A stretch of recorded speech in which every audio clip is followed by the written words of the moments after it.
You know how some places just feel wrong the second you walk into them? Not because of anything you can see. It's something underneath. Something in the air that your body notices before your brain catches up. That's what happened to William that morning, and he almost missed it. Let me back up, because you need to understand how ordinary the day started. This wasn't some dramatic royal event with cameras and crowds. There were no cameras at all, actually. That's part of why nobody ever talks about it. It was a Tuesday. Gray, damp, the kind of cold that gets into your coat and stays there. The sort of morning where the whole of England looks like it's been left out in the rain overnight. William had driven himself, which he liked to do when he could get away with it. No motorcade, no fuss. Just him and one protection officer named Cole, a broad-shouldered man in his 40s who spoke maybe 10 words a day and somehow made all of them count. They were visiting an old estate about 90 minutes outside London. I won't give you the exact location, and you'll understand why by the time I'm done. It had belonged to a family connected to the crown going back generations, and now it was being handed over to a charitable trust. The last of the family had passed. There were no children. So the whole property, the house, the grounds, all of it, was becoming something new. A place for kids in care to come and stay during the summers. That was the plan, anyway. William had taken a personal interest in it. He does that with things involving children. People who know him will tell you it's the one subject that pulls him right out of the careful, measured version of himself and into someone more real. Someone who leans forward when he talks.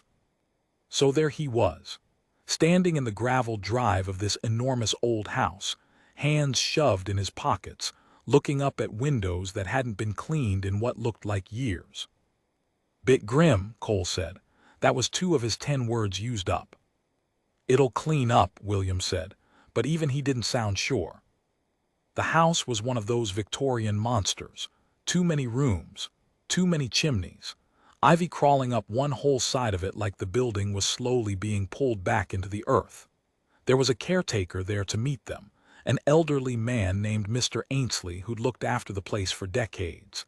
He had a ring of keys on his belt that must have weighed 5 pounds, and he jingled with every step. "Your Royal Highness," Ainsley said, and did this stiff little bow that clearly hurt his back. "Welcome, welcome. I've done my best to air the place out, but she's been shut up a long while." "That's quite all right," William said. He shook the man's hand. Meant it too. He's good with people like that, the nervous ones.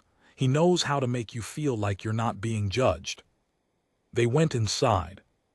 Now I want you to picture this house properly, because the feeling of it matters. The moment you stepped through the front doors, the temperature dropped. Not a little. A lot, like walking into a fridge. The air smelled of dust and old wood and something faintly sweet underneath that William couldn't place and didn't want to. Dust sheets covered the furniture in the main hall. White shapes, ghost-like, hunched under the gray light coming through the tall windows. A grand staircase curved up into shadow. Somewhere deep in the house, a clock was ticking. Just one clock, still going after all this time, and the sound of it followed them everywhere they walked. "We'll start upstairs," Ainsley said. "The bedrooms are in the best condition. Then we'll come back down through the kitchens and the—" "What's down there?" William asked. He was pointing at a door, under the staircase. Small, narrow, painted the same color as the wall so you'd almost miss it. There was a heavy padlock on it. New, shiny, completely out of place against the old peeling paint. Ainsley followed his gaze, and here's the first thing that stuck in William's memory afterward, the first small wrong note. The old man's face changed, just for a second. Something flickered across it. Then it was gone, smoothed back into that polite caretaker smile. "Oh, that's just the cellar, sir, the basement. Nothing down there but old pipes and damp. I wouldn't recommend it. Health and safety, you understand. The steps are treacherous." "Right," William said. But he kept looking at that padlock. Here's a thing about William that people don't fully understand. He spent years as a search and rescue pilot. Real work, pulling people off cliffs and out of freezing water. And that kind of work rewires something in you. You start noticing when things don't add up, when a story has a seam in it, when someone's telling you the truth but leaving a piece out. A shiny new padlock on a door to a basement full of nothing, in a house that had been empty for years. Why would you lock up nothing? But he let it go, for then, because there was no reason not to, and because you don't accuse a nervous old man of anything on the strength of a padlock. So they went upstairs. The upstairs was better, brighter. The bedrooms were faded but had good bones, high ceilings, big windows. William could picture it, actually. Kids running down these hallways, laughing. Beds where the dust sheets were now. He walked through it and started to relax, started to see the good future instead of the grim present. "This one gets the morning sun," Ainsley said, opening a door. "Lovely in summer. The little ones will like it." And for a while that's what the visit was. Two men and a caretaker, walking through an old house, talking about paint colors and heating systems and where you'd put a playroom. Cole trailed behind them, silent, watchful, the way he always was. But the basement stayed in William's head. It just sat there. They came back downstairs after about an hour, through the kitchens like Ainsley had promised. Big cold rooms with hooks in the ceiling and a stone floor worn smooth. A scullery, a pantry the size of a bedroom, and then back out into the main hall where the little painted door under the stairs was still sitting there with its shiny new lock. William stopped in front of it. "I'd like to see the cellar," he said. Ainsley's smile went tight. "Sir, as I said, it's really not. I understand about the steps. I'll be careful. But this trust is taking on the whole property, and I'd rather not have any surprises later.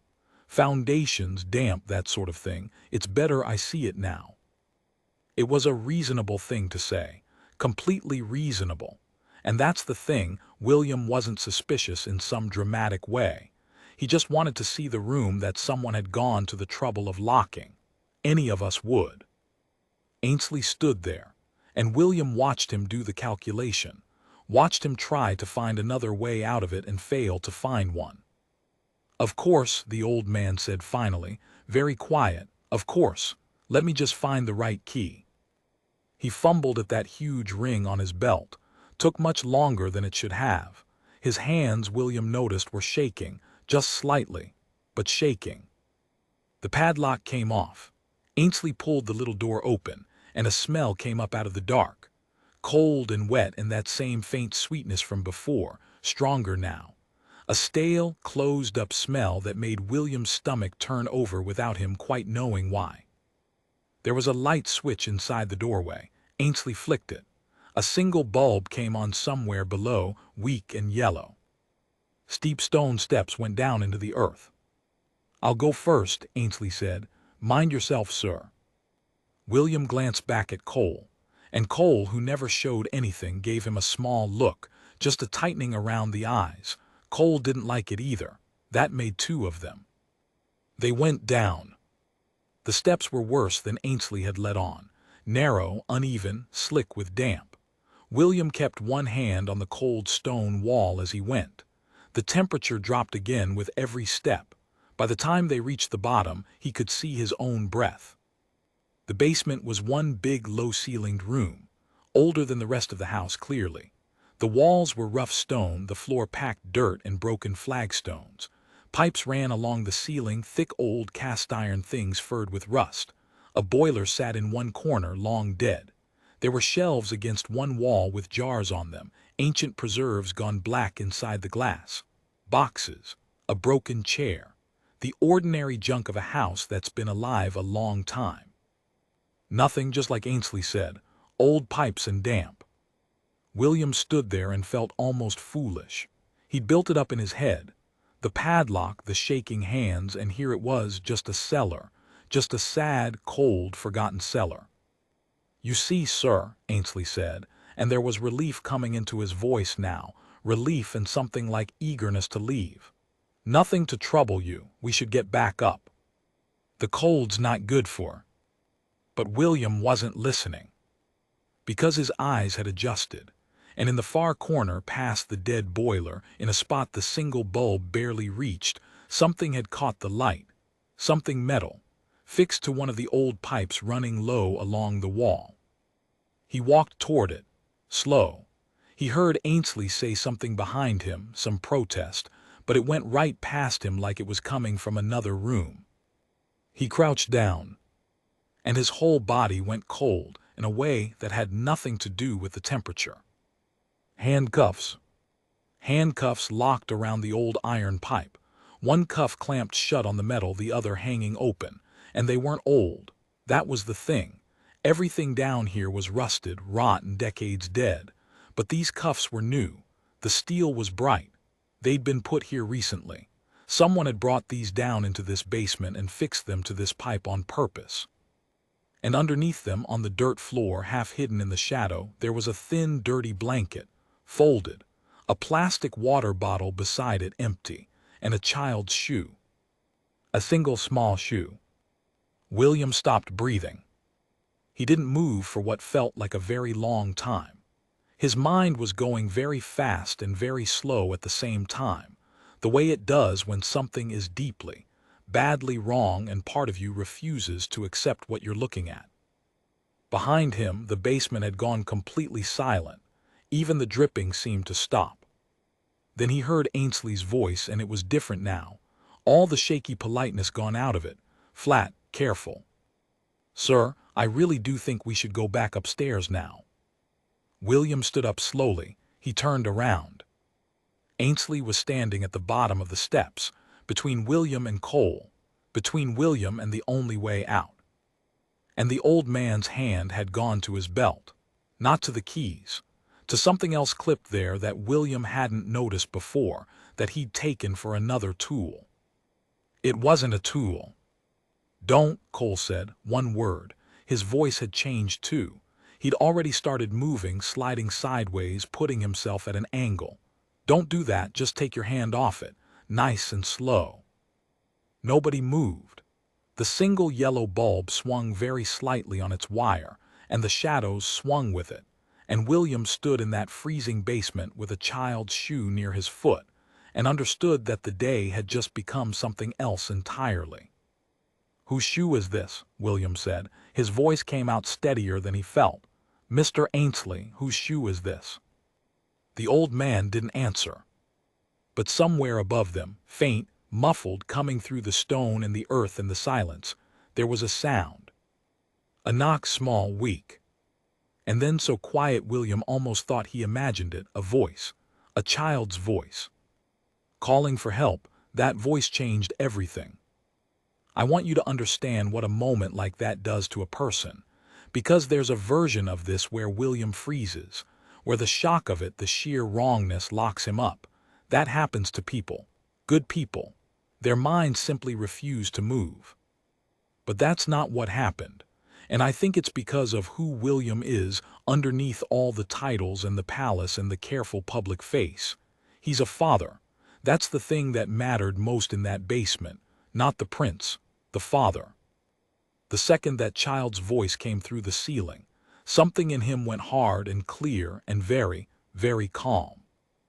"Cole," he said, quiet, even, "there's a child in this house." "I heard it," Cole said. His eyes never left Ainsley. "Sir, I need you behind me now." But William didn't move behind him. Instead, he took a step toward the old man. "Mr. Ainsley," he said, "listen to me. I don't know what's happening here. I don't know what you've done or why. But there is a child somewhere in this house who is calling for help, and that changes everything about what happens next, for you especially." Ainsley's hand was still on the thing at his belt. William could see it clearly now. A small pistol, old, the kind of thing you might find in a drawer in a house like this. The old man's whole arm was trembling. "You weren't supposed to see," Ainsley said. His voice cracked. "You weren't supposed to go down here. Why couldn't you just look at the bedrooms and go? Why did you have to?" He stopped, swallowed. "This wasn't meant for you. None of this was meant for you." "Then help me understand it," William said. And here's where I have to tell you something about the way William handled that man, because I think it's the part people underestimate. He didn't shout. He didn't threaten. He'd been trained all those years in the RAF, all those years being groomed for a life where he'd sometimes have to hold a room together with nothing but his own steadiness. He used all of it now. He kept his voice low and level, and he kept the old man talking, because every second Ainsley was talking, he wasn't doing anything worse. "That's you," William said gently. "Whose is it?" The old man's face crumpled, and what came out of him then wasn't the voice of a criminal. It was the voice of someone who'd been drowning for a long time. "There's a man," Ainsley said. "He came to me, months ago. He knew about the house, knew it was empty, knew it was mine to watch. He said he only needed it for a little while, a place to keep things, people, until they could be moved on." His voice broke completely on that word. "I didn't know at first. I swear to you, sir, I didn't know what he meant. And by the time I understood, he had photographs of my daughter, my grandchildren. He told me what would happen to them if I ever said a word, if I ever went to the police." Above them, faint, the knocking came again, and the small voice thinner now, more frightened. William felt it go through him like a blade. "How many?" he asked. "How many children are in this house right now?" "One," Ainsley whispered. "Just the one now, a little girl. He brings them and he takes them, and God forgive me, I've just been keeping the door locked. Just keeping the door locked and pretending I couldn't hear." The self-hatred in his voice was total. This was a man who'd been carrying something for months that was slowly killing him, and part of him, William could see it, part of him was almost relieved to have been caught, to finally have it out in the open where he couldn't pretend anymore. "Where is she?" William said. "Where is the little girl?" "Upstairs, the old nursery, 3rd floor, the locked room at the end." Ainsley's hand finally came away from the gun. It just fell to his side like all the strength had gone out of him. "The man's not here. He comes at night. You have time, but not much. He'll if he finds you here." Cole moved fast. He crossed the basement in 3 steps and had the old man's arm behind his back and the little pistol out of his belt before Ainsley could even react. But there was no fight in the man at all. He just sagged. "He's coming back tonight," Ainsley said again, urgent now. "You have to get the girl and go. You have to." "We're not leaving anyone," William said. "Cole, call it in." And this is the part that shows you what kind of officer Cole was. Because his radio, the one that connected him to the wider protection network, the one that could bring police down on this house in force, it had no signal. Not down here in the stone and the earth. Not through all that Victorian brick. "No signal, sir," Cole said, holding it up. "We need to get up top." "Then we go up, all of us, now." They went up those treacherous steps in a tight cluster, Cole steering Ainsley ahead of him, William behind.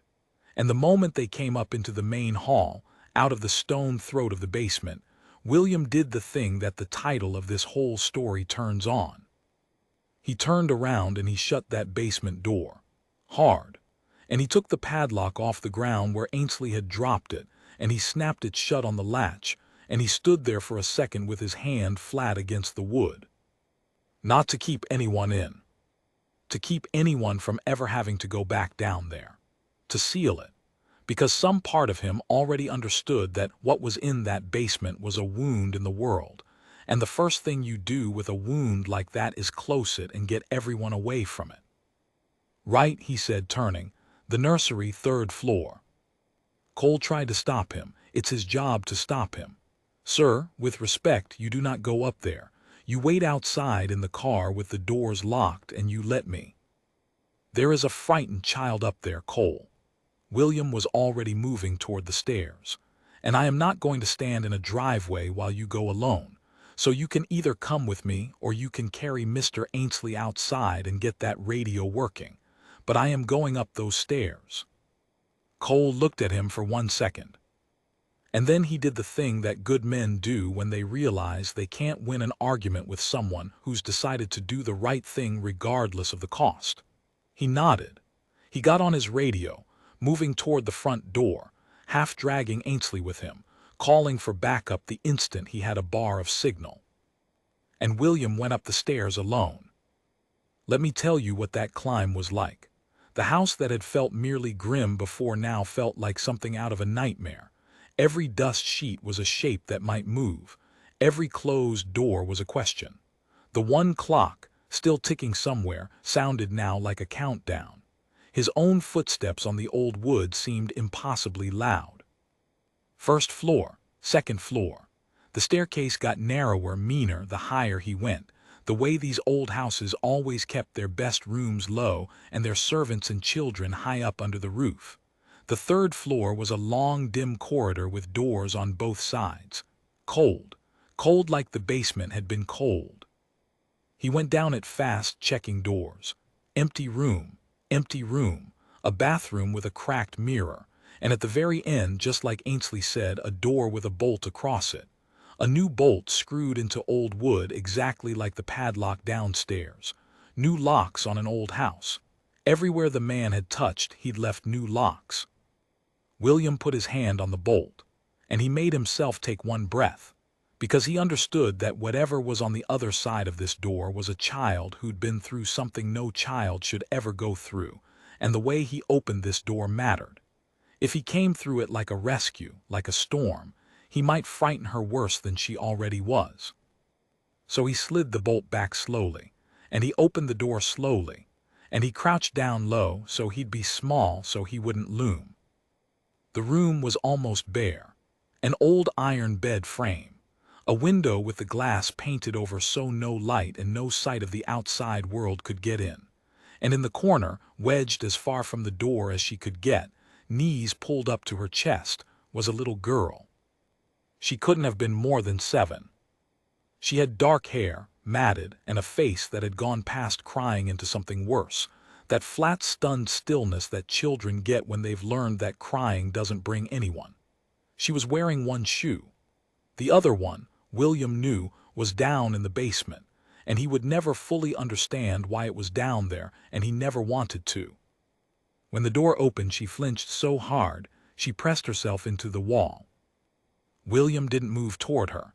He stayed crouched in the doorway, low and still. "Hello," he said, softly, so softly. "Hello, my name's William. I'm not going to come any closer, all right? I'm just going to stay right here." She stared at him, wide-eyed, wary as a wild thing. "You've been very brave," he said. "I heard you knocking, that's how I found you. That was a very clever, very brave thing to do." He kept his voice slow and warm.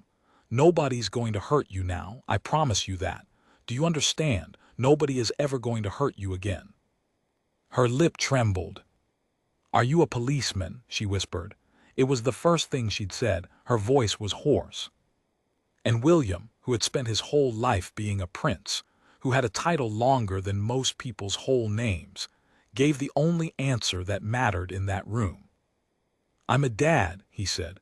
"I've got children of my own, a boy and 2 girls, and if any of them were ever lost and frightened somewhere, I would want someone to come and find them, so I came to find you." Something in her face moved, just a fraction, the wariness cracked just a little. "I want my mum," she said, and then she started to cry. Really cry, the way she probably hadn't let herself in days, great heaving sobs that shook her whole small body. "I know," William said. "I know you do, and we're going to find her, we're going to get you home, but I need you to do one more brave thing for me, all right? I need you to come with me. Can you do that? Can you take my hand?" He held out his hand, slowly, and he waited. For a long moment she didn't move, and William stayed there, crouched, arm out, and he would have stayed there an hour if that's what it took. He didn't rush her. He understood somehow that letting her choose to take his hand, letting it be her decision, was part of giving her back something that had been stolen from her. And then she moved. She crawled out of the corner and she crossed the little room and she took his hand in both of hers, and then she just fell against him, and he wrapped his arms around her and stood up with her held tight against his chest, and he felt her whole body shaking, and he felt his own eyes burning. "I've got you," he said into her hair. "I've got you, you're safe now." And he carried her out of that room and down the long cold corridor and toward the stairs. But here's the thing he didn't know yet. Here's the thing waiting at the bottom. Cole had got the radio working. Police were coming, but they weren't there yet. And down in the driveway, William, coming to a window on the landing with the little girl in his arms, looked out through the grimy glass and saw a car.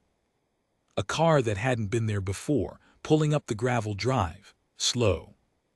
The man was coming back early. William stood at that landing window with a child in his arms and watched the car roll to a stop in the drive. His heart was going hard, but his head, strangely, was clear. Being calm in a crisis isn't the absence of fear. It's fear that you've decided to use instead of letting it use you.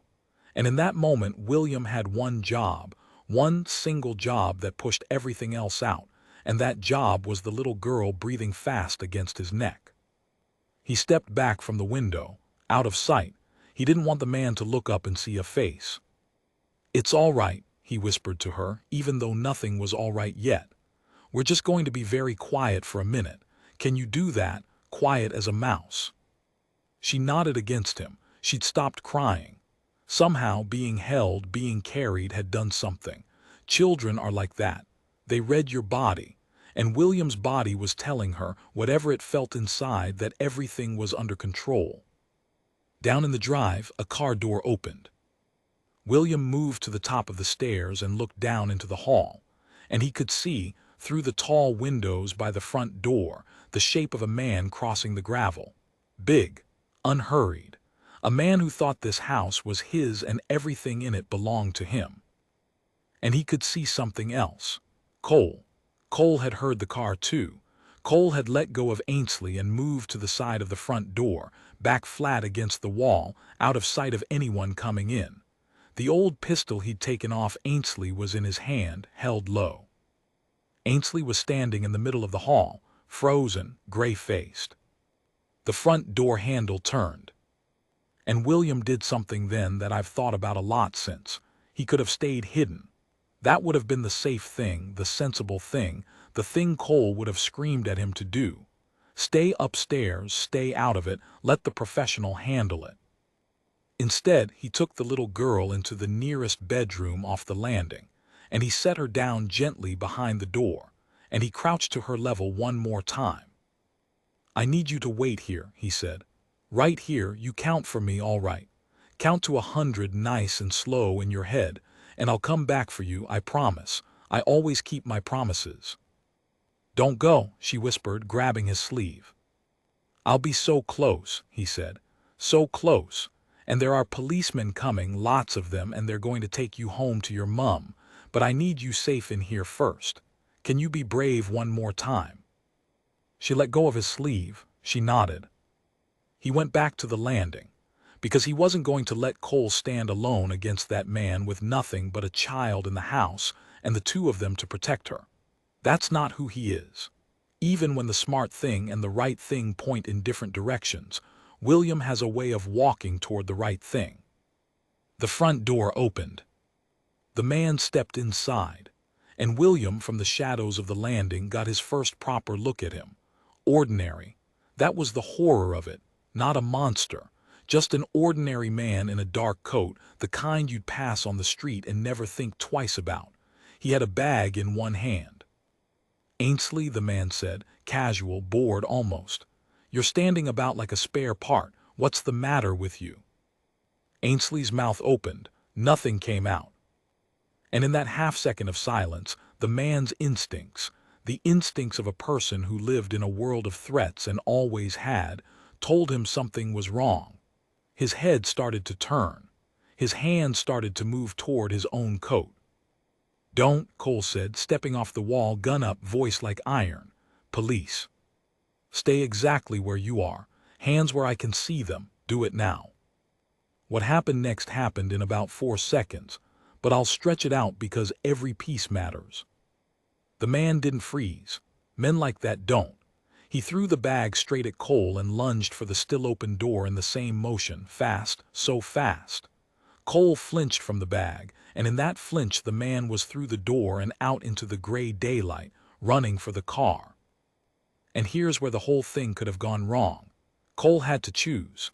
Chase the man and leave the house, leave William, leave the girl, or hold his ground. He chose the house. He chose the people. He got to the doorway and he shouted after the man, but he did not leave that door, because his job, his one job, was the people inside, and he would not abandon them for anything. The man reached his car, yanked the door open. And that's when they came up the drive. 2 police vehicles, then a third, coming fast up the gravel, lights on now, having been guided in by Cole's radio call. They came up so fast the man barely had his car door open before he was hemmed in, blocked, surrounded.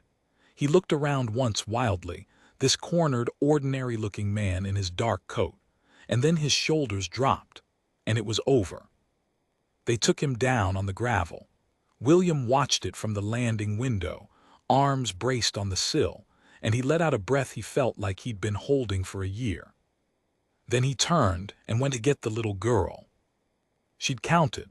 She told him later she'd got to 70-something and lost her place and started again. He came through the door and she ran to him and he picked her up, and this time when he carried her down the stairs there was no fear in it, only the good weight of a child who was going to be all right. The hall was full of police now, and Ainsley, when William came down, was being led out in handcuffs of his own, real ones this time. The old man looked up as William passed, and he said one thing. "I'm sorry," he said. "I'm so sorry. I should have the first day I should have." "You did in the end," William said. He didn't have it in him to hate the man.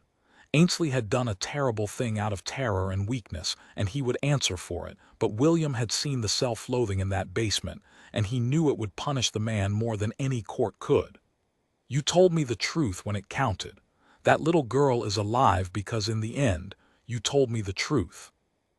It was more mercy than the man expected, maybe more than he deserved, but William has always understood something that harder people don't. That the line between the people who do terrible things and the people who don't is thinner and more frightening than any of us like to admit.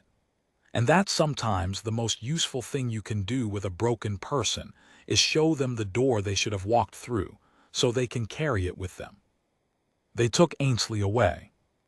Outside in the gray damp air, William stood by one of the police cars with the little girl still in his arms. She wouldn't let go of him yet and he wasn't going to make her.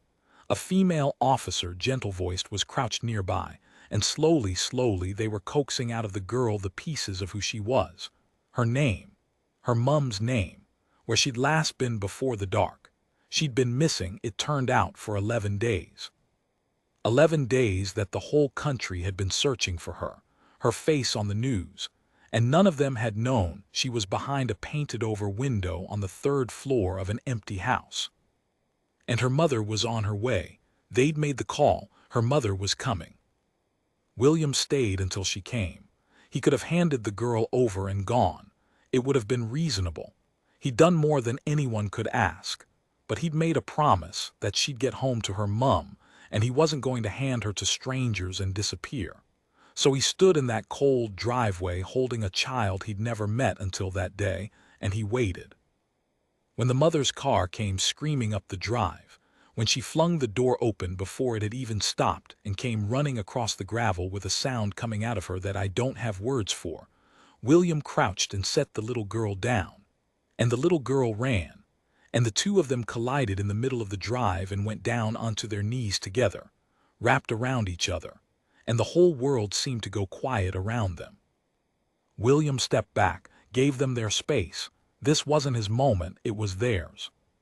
He watched a mother hold a child she thought she might never hold again, and he had to turn his face away for a second, because there are some things a person can't watch without it getting to them, and he's never pretended to be made of stone.